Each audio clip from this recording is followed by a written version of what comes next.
Yes, hello everyone, welcome back to the channel. In this video I'm not gonna react to any particular entry. I'm gonna predict my top 5 in the Eurovision 2022 finals.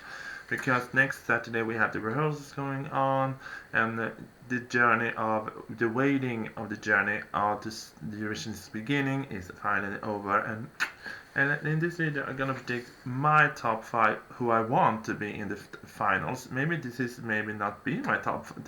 This may not be the real top 5, but if I would decide Eurovision, this would be my top 5. So, and if you disagree, you can tell me your top 5 in the comments. That's what it's here for. And this is not the random order. This is my top 5 in the random order, so I'm not going to predict the last one as the winner. Maybe I hope it is, but this is my top 5, and my first top 5 from. I'm gonna hang up photos here. This is my first top 5. Australia with Sheldon Riley are not the same. Yes, I'm gonna do it. Very cheesy. I think that song for me has stuck out ever since I heard it.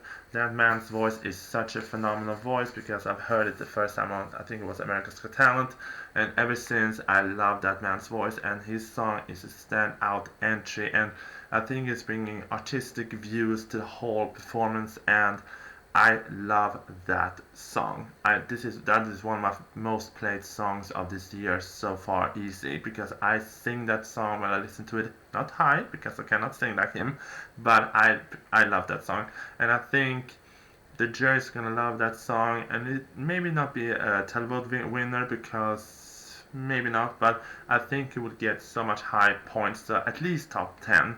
So I hope top 5 also. That's just me, but I love Shallow Riley. Next entry is the UK. I mean, the UK. I cannot predict any time I said this that the UK was gonna be in the top 5. But if you're gonna look at, you always say you're not as good. You're as good as your last entry. So to me, the UK cannot go on anything but up. And they, after last year's double zeros, that was harsh.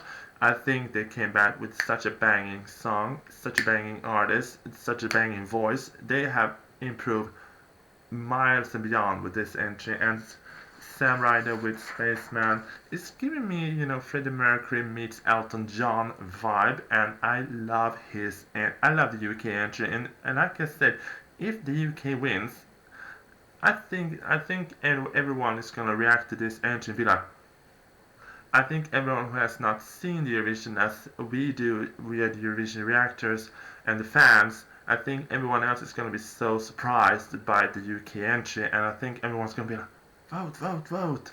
So I hope the UK entry get the points that he deserves, but he should be in the top 5 for me.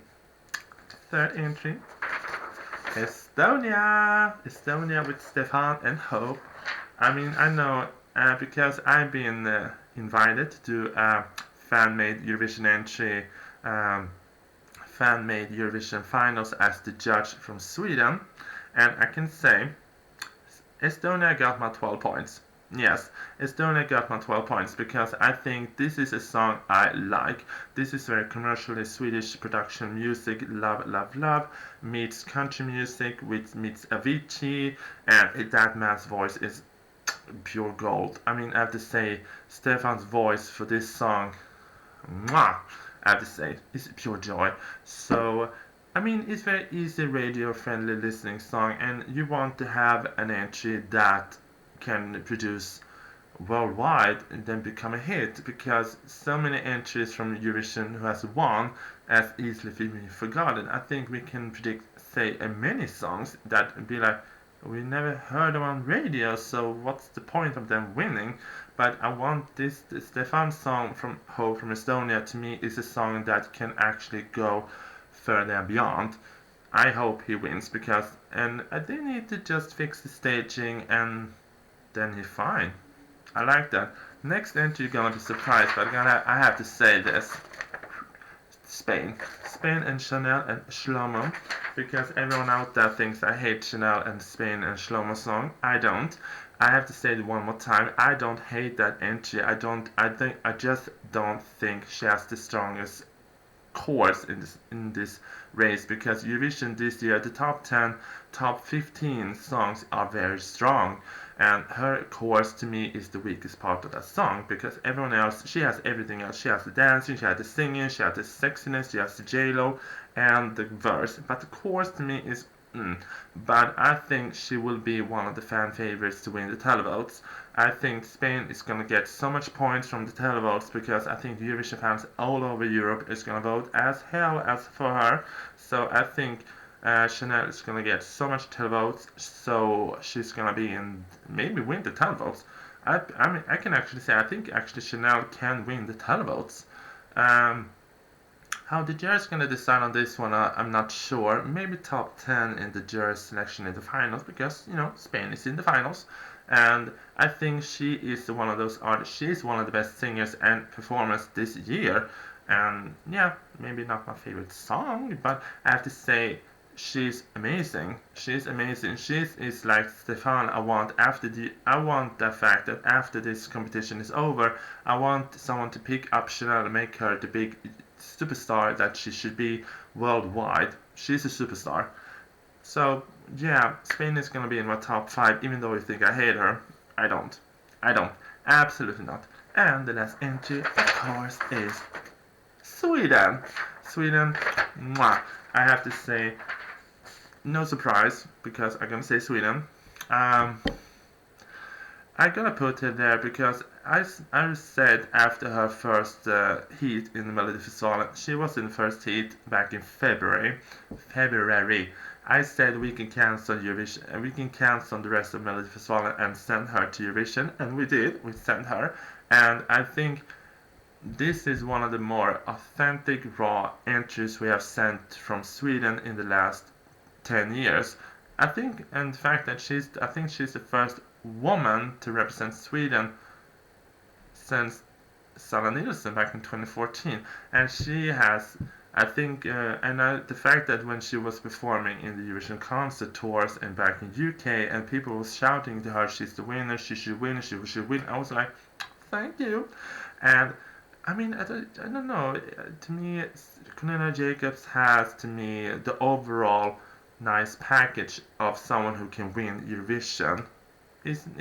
She's not belting out opera voice. She's not belting out the crazy staging. She is just herself with that voice, that vocals, and the lyrics. If you listen to the lyrics, it's a very sad song, but to me, I think she can connect with Europe with this song. So here you go. This is my top 5 for this year.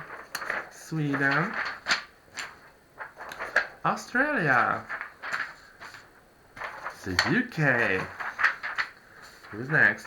Estonia, and finally, second but not least, La Spagna. I mean, if I'm gonna add up this to be a top 10, if I'm gonna add up to have the top 10, I'm gonna add, because I have the odds next to me, I'm gonna add into the, if I'm gonna say the top 10, I'm gonna add Greece, I will add Serbia, I will add Norway, because I think it's gonna get a lot of televotes, but Jerry's gonna hate them, of course. And who do we have here? Maybe Poland. I forgot about Poland now. And of course the Ukraine. Ukraine is gonna think it's gonna be in the top 10. Poland for me has gone down the list very heavily. First in the beginning I was so in love with that song. Now I'll be like, I forgot about you. But anyway, those are my top 5 for this year's Eurovision. Do you agree, disagree? That's what the comment section are here for. But yeah, those are my top 5 for the finals. I'm gonna do so much more videos when it coming down to the rehearsals and all that. But stay tuned for more content. So love you all. Thank you for watching. Bye.